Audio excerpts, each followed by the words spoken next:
Lionspire is held by rebels sympathetic to Argon's cause. They are bombarding our ships from the trebuchets overlooking the channel.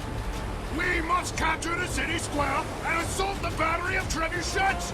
Only then may we proceed to Galencourt for the order.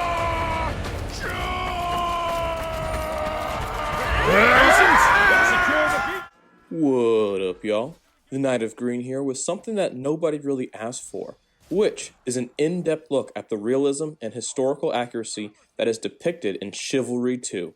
Now, I know that the devs have stated that this game more or less is inspired by movies that depict medieval knight sword fighting and large-scale battles, but I wanted to make this video to point out some of the nods that the devs put into real-world history, unintentional or not.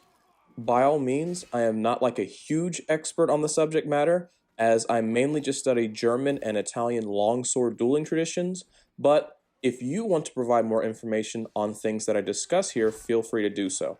I am enjoying the fact that medieval sword fighting is getting more representation in video games, so I want to do what I can to support and shed light on topics presented here.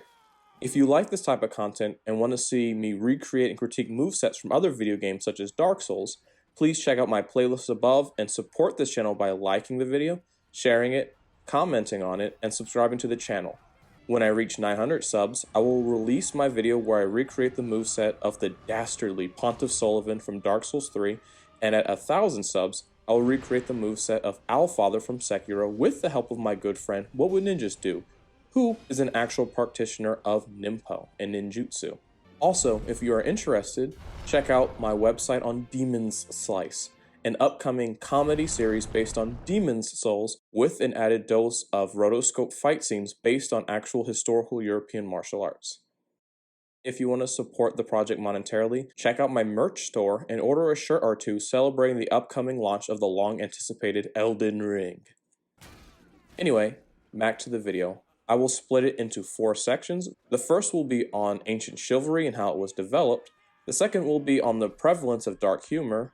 The third will be on the diversity of armies, and the final section will be on the general combat techniques, which will also include a moveset recreation and live demo section. Section number 1, the origins of chivalry. Chivalry. The modern day interpretations often associate this word with how a man should appropriately interact and treat women. While this portion of chivalry did encompass this aspect, largely it related to how knights interacted with each other and with the general populace to keep society somewhat civilized and not too violent. The sad truth of the matter was that because knights had better armor, weapons, horses, and status than other people, they often found themselves as glorified rich thugs that went around tormenting individuals on the lower pecking orders. In the event that knights had beef with one another, it was not uncommon for warring parties to attack opposing sides' infrastructure by massacring farmer peasants and non-combatants, sacking towns of wealth and resources, and burning down crops and livestock out of spite. In Chivalry 2, this exact thing can be seen pretty clearly by the Mason Order in the slaughter of Coxwell, where knights and heavily armored troops go on a rampage because the town was in support of their rival faction, the Agathan Knights. Or Agathian. Agathian. One of those two. Seeing the dichotomy of the righteous, respectful, and honorable ideals of the knights versus their power-hungry, deplorable, and scheming actuality is played very well with the Agatha and Mason Order conflict. Number 2. Dark humor. Okay, I know what you're about to say. This game definitely was inspired by Monty Python and the Holy Grail with the amount of flesh wound jokes that are pervasive on the battlefield. And to be fair, I really don't have a counter-argument for that point. But believe it or not, the sheer absurdity in the jokes made and the actions taken by people do have a historical basis. Life back then wasn't necessarily the cleanest and safest place to be in, and a common coping mechanism used by the masses included embracing dark humor and making witty jokes and comebacks at one another. This is especially apparent when it comes to jesters, who essentially were the only people allowed to, for the most part, jokingly mock everyone around them, including the lords of the land. They were known to be brutally honest with people, and as a result, they were often trusted very much due to their ability to speak freely on their opinions. Also, outside of simply being court entertainers, jesters were also known to take roles on actual battlefields, in which they would taunt opponents by doing unconventional things like juggling swords to perplex an enemy. Ask yourself, have you ever in Chivalry 2 stopped and looked at something odd happening, like another player carrying a cartwheel, food, human body parts, or other random objects and chucking them at people? Have you ever been killed because of your curiosity in witnessing such strange events? Yeah, this was how real-life gestures weaponized goofiness for a military advantage. Number 3. Diverse armies. When large-scale battles come to mind, it is often easy to find ourselves imagining two armies of nearly identically equipped soldiers crashing into one another in a bloodbath. This, for the most part, was not really the case, as each soldier in a historical setting was equipped with an armor and weapon loadout based on what they could afford, had passed down to them, or could scavenge from corpses in a battle. Because of this, there was not really much uniformity in troops, unless they were a part of a highly trained and organized band of specialized warriors. This is implemented pretty well in Chivalry 2, that is, if people bother to play around with it, as people can look and play radically differently from one another despite being in a same class archetype. Another thing to note is that oftentimes the richest people on the battlefield had the most decorative and shiny looking armor. They more likely than not did minimal fighting, but often served as commanding officers and individuals that provided morale boosts to their troops. However, despite this, because of their heritage and knightly upbringing, they were probably amongst the most skilled duelists in their armies. In Chivalry 2, this is translated by how you can get some of the shinier, more decorative armors and weapons through either paying real money to acquire them early, aka being the richest guy on the battlefield, or through being very skilled and dedicated in the game, which in turn can turn you into a motivating force on the battlefield for your allies. Number 4. Mechanics of combat.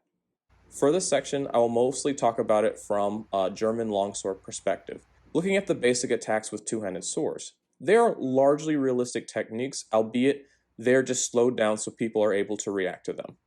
Imagine if swords and weapons were swung at full speed. It would basically look like Orochi light spam from For Honor, except in a large battle situation. Does not sound like a lot of fun to me. This game even includes techniques like the Mordhau, aka the murder stroke, and even half swording with the great sword.